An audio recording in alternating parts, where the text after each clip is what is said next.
হয়েছে। আমাদের প্রথম অসুস্থতা ছিল এরকম, শরীরটা কেন যেন একটু ম্যাজ করে, কি কথা ঠিক আছে কিনা, কেমন যেন একটু ভার ভার লাগে।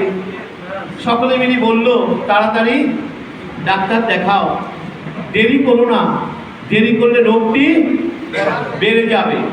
আমরা এমন এক ডাক্তার নির্ভর সমাজ ব্যবস্থা বানিয়েছি, আপনি অসুস্থ হলে যদি ডাক্তার না দেখান আপনাকে সবাই গালমন্দ করবে।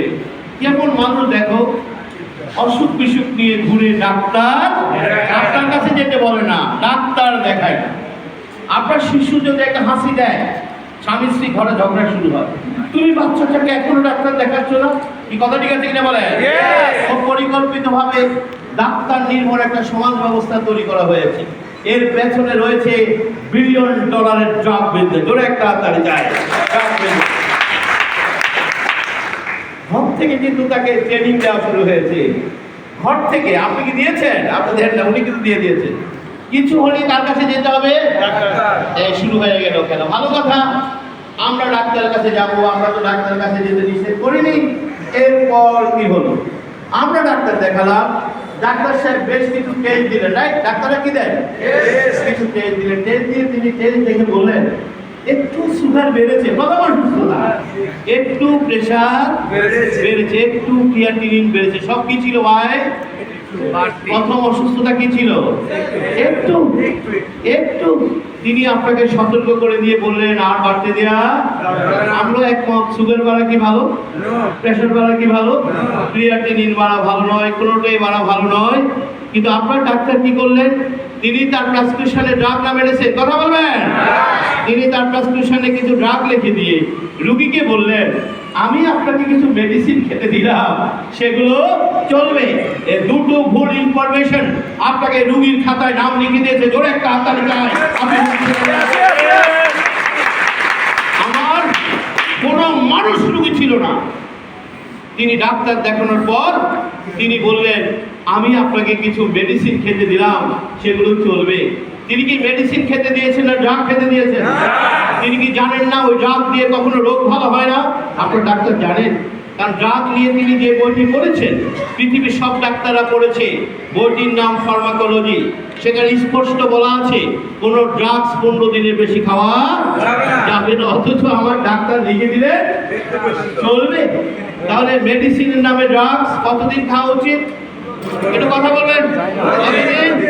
সেটা চলছে। আমার রুগীরা কিন্তু বলছে আমার সকল প্রবলেম, রুগী কিন্তু স্যাটিসফাই। এবং রুগীরা ড্রাগ খাওয়ার পরে খুব মজা পায় এবং হাটে মাঠে ঘাটে বন্ধু বান্ধব সকলের কাছে গল্প করে বেড়ায়। জানেন কত বড় ডাক্তার, অ্যাপয়েন্টমেন্ট পাওয়া যায় না। আমি আমার সচিব বন্ধুকে দিয়ে অ্যাপয়েন্টমেন্ট নিয়েছি, ওনার দেওয়া ওষুধ খাওয়ার পর আমি পুরা হাটে মাঠে ঘাটে বন্ধু বান্ধব সবার কাছে এগুলি বলে বেড়ায়। কথা ঠিক আছে কিনা? ডাক্তার দেখিয়েছি, এখন ভালো আছি। দিন যত যায় ড্রাগের পরিমাণ বাড়তে থাকে। শুরু করছে 2টা দিয়ে, এখন 14টা খায়। কথা ঠিক আছে কিনা বলে? শুরু করছে কটা দিয়ে, এখন কটা খায়? আগে 1 বেলা খেতে, এখন কয় বেলা খায়? রুগী কিন্তু বলে খুব ভালো আছি। জানেন গত সপ্তাহ সিঙ্গাপুর গিয়েছিলাম, ব্যাংকক গিয়েছিলাম, ঢাকা মেডিকেলের বড় প্রফেসর দেখেছি, উনি নতুন করে 3টা ওষুধ খেতে দিয়েছে, খাওয়ার পর আরো ভালো আছে। এভাবে বলে কিনা বলেন? আমার রুগীরা কিন্তু এভাবে বলে এখন আরো ভালো আছি। দিন যত যায় ড্রাগের পরিমাণ বাড়তে থাকে। 8-10 বছর পর ড্রাগ আর কাজ করে না। জোরে একটা হাততালি যায়। ড্রাগ আমার মনে হয় আমি যে কথাগুলো বলছি এটি প্রতিটি ঘরের অভিজ্ঞতা আছে। 8-10 বছর পর ড্রাগ আর কাজ করে না। আপনি তো বসে থাকবেন না, আপনি আবারও ডাক্তার দেখাবেন। এবার ডাক্তার সাহেব টেস্ট করে বললেন, কি বললেন? আপনার তো লিভার ড্যামেজ, কিডনি ড্যামেজ, আপনার তো হাই প্রেশার, হাই সুগার। প্রথম দিন কি বলেছিল ভাই? আরে কথা বলে, প্রথম দিন কি বলেছিল? 10 বছর পরে কি বলছে? আমার কাছে কিছু নাই।